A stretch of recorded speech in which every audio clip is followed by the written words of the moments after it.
Gender-based violence cuts across all gender.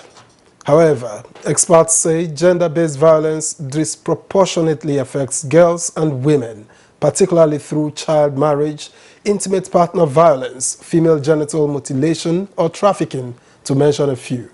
Now, this explains why there is international focus on ending violence against girls and young women to enable them reach their potentials. But this isn't going to come easy, as key players in the subject matter hold that it will require action at all levels, which will involve challenging social norms that condone violence or impose gender roles and strengthening legislations to criminalize violence while prosecuting perpetrators. Now, that action is what the Sultan Foundation for Peace and Development is soliciting from traditional and religious leaders to use their strong and respected voices in the country to play pivotal roles in ending gender-based violence and ensuring justice for victims. Ending gender-based violence is also our focus on Nigeria Today. Welcome to the program. I'm Victor Azu.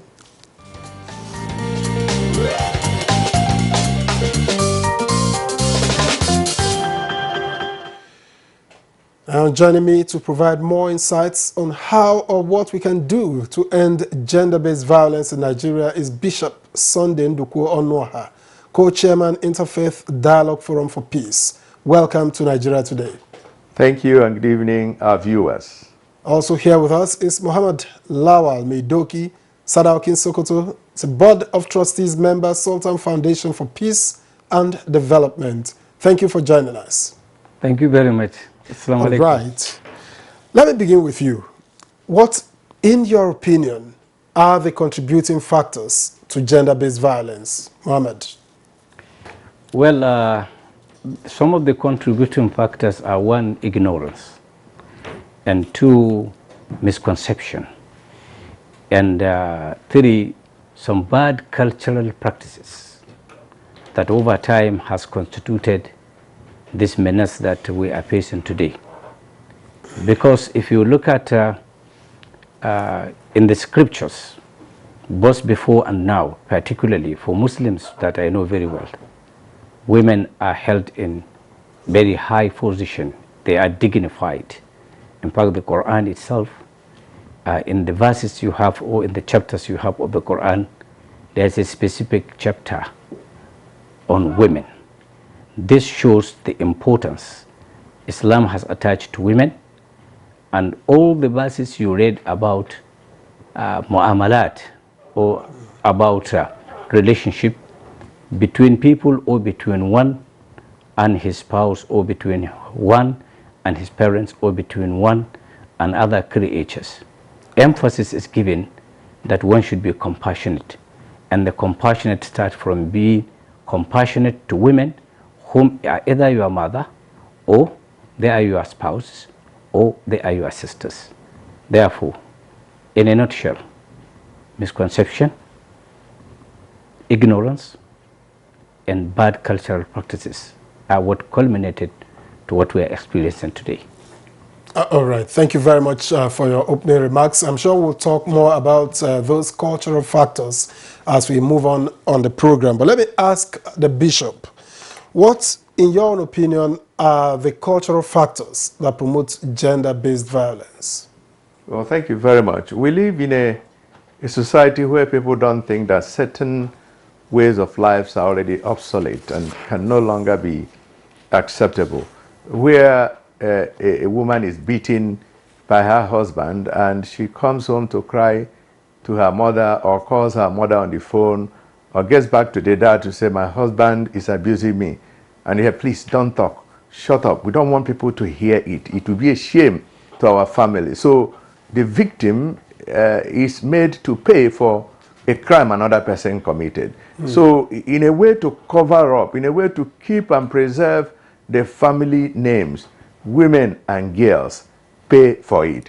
And this is a time in which every person must rise to teach our girls and women that you must speak out, you must say no. You have a right to your life, and nobody has any right to abuse you. All right. Thank you. And like Bishop Onwaha rightly said, some traditional beliefs also indirectly supports gender-based violence. So what can be done to change this, Mohammed?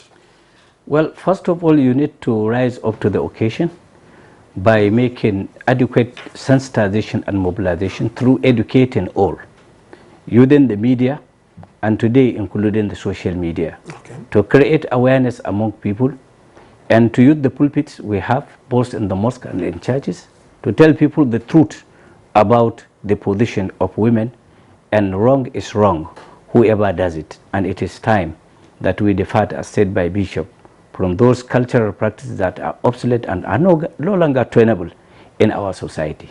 We believe if that is done to a large extent, we'll be able to overcome it with time.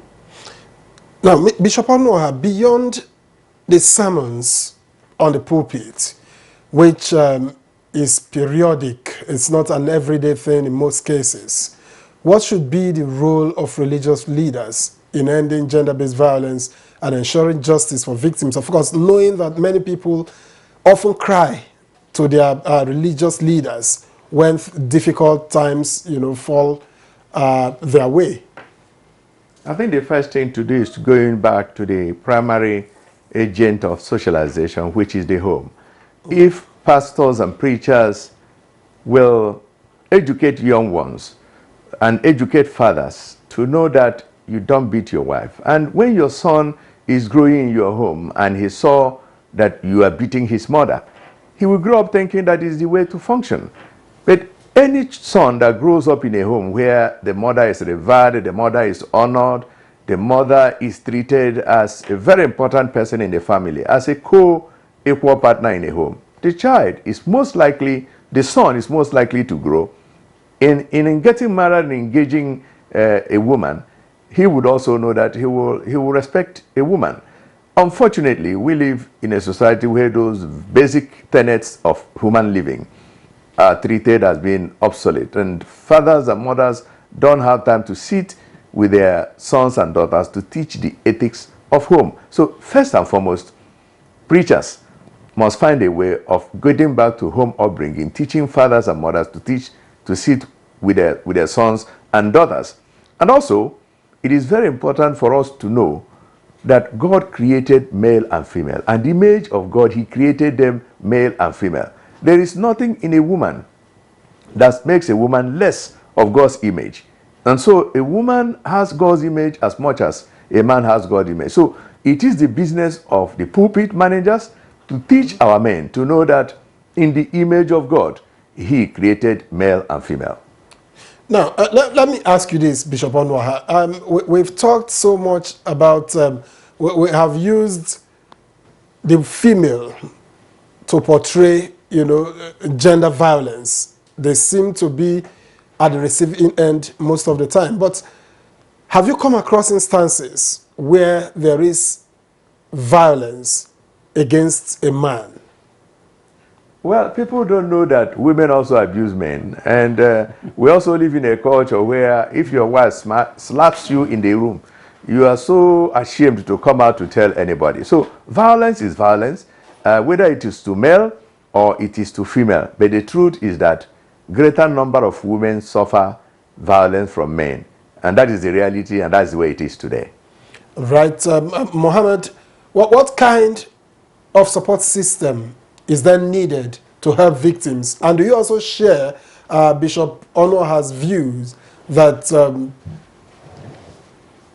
you could also have men who suffer violence? Well, a friend of mine, a very good friend of mine, is a victim.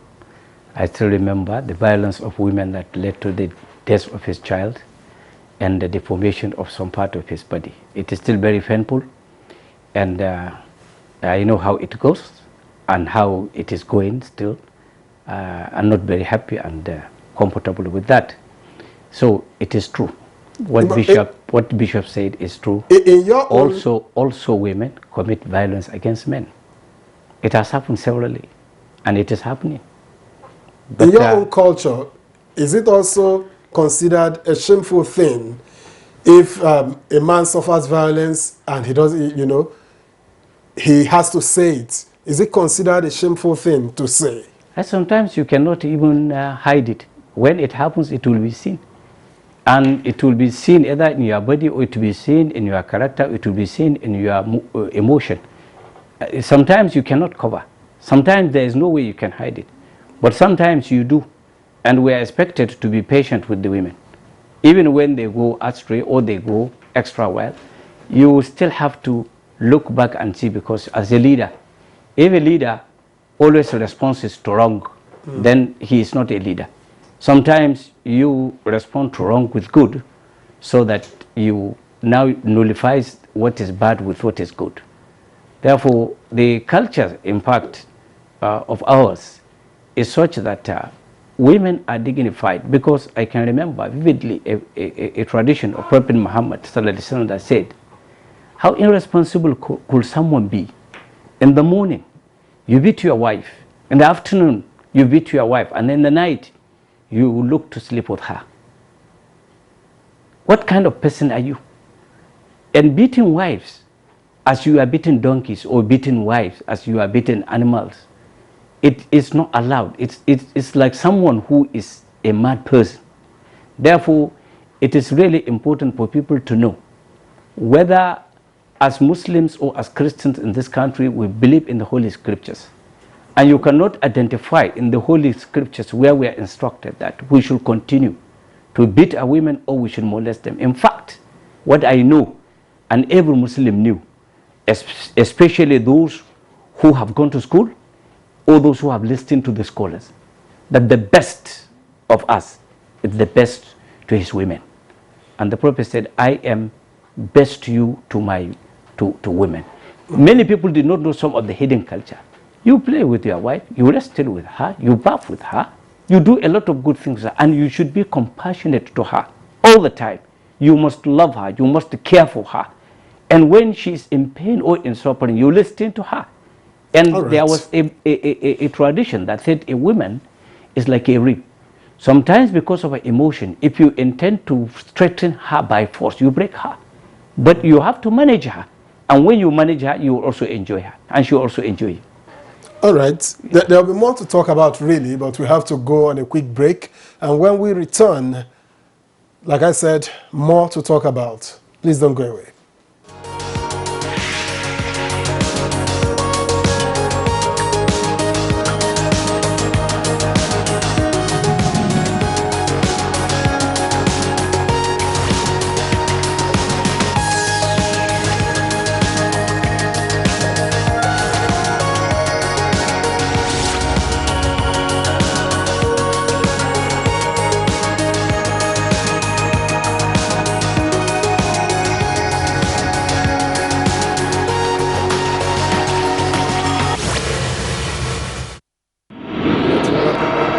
Still on to Nigeria today, and we have been discussing gender-based violence, of course, how to end it. And if you've just tuned in, you're right on time. Let me get back to a question I asked earlier, but this time let me take it up with Bishop Onuaha. What kind of support system is needed to help victims? Thank you very much. I think the first thing to do is to ensure that those people who are in authority, who are highly placed, who abuse women are held accountable for their actions. There should be no sacred cow. When women know that those who abuse them and violate them account for it, it will savage them.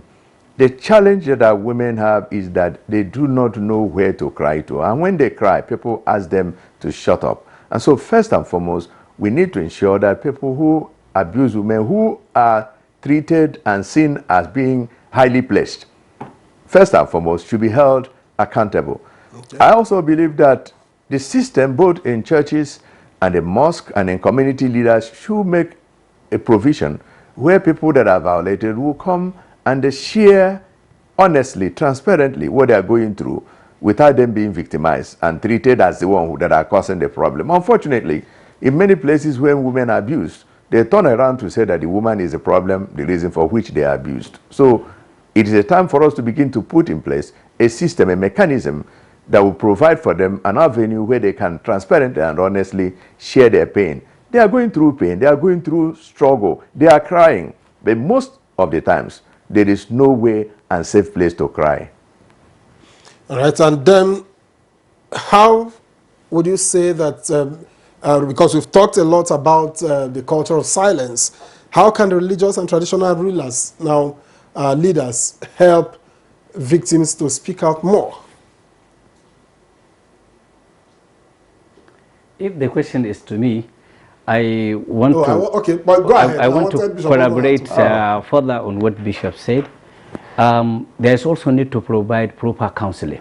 Okay. And what the parents, the leaders, and also religious leaders should do is always to avoid. You see, sometimes when we marry, we look at issues from the periphery. And when you marry without seriously articulating, who are you going to marry? Who is she? Are you matching type or not matching type? Sometimes we are overwhelmed and carried away by the love of some of the things we see, either because of wealth or because of beauty or because of position or because of some ulterior motives. It is only when it is done that people now start to actually regret. So it is better to avoid. Make sure the person you are marrying is a respected person, and during the marriage, necessary discussions need to be done appropriately so that the dignity of that woman and dignity of that man should also be known. There's also need for proper counseling and discussion in schools about this issue, as important as it is. And then we also have to provide, solution to some of the problems, not only court, but reconciliation will help. Because sometimes even when you punish an offender, the victim is still left with that pain and also that stigmatization. So certain things, although it cannot just be finished now, but I think in many other cases, we also leave God out of sight when we are doing things. Sometimes when we are doing things, we offend God flagrantly and we expect life to be good. Sometimes we do make this mistake, and everyone has to redress back and understand that men and women, as said by Bishop, we are all equal in the sight of God. One of us is the leader. The leader should be considerate and of love and affection to the other. They are our part, we are their part. We cannot do without them, they cannot do without us. Okay. Thank you very much, Mohammed. Now, Bishop Sunday Onoha, you see, oftentimes victims are molested by people they are familiar with. So how can we break this culture of silence on the part of victims, whether from the religious perspective or even from, the traditional perspective? Well, thank you. First and foremost, we need to get our kids, our daughters, to be free to talk to us freely. Abuses come sometimes from, as you said, from where you least expected. Drivers, uncles, quote and unquote uncles, and sometimes even fathers abusing their daughters. And so what we need to do from the time our daughters are beginning to grow, we begin to educate them and make them to be free to talk to us freely. You enter some homes, when a daughter wants to meet the father, the daughter is standing as if he's in a military camp. There is no freedom, free access. Parents should ensure that their daughters have free access to talk to them as their father and as their mother, to be free to tell them everything that is going on. The abusers take advantage of the gap between daughters and fathers, between daughters and mothers.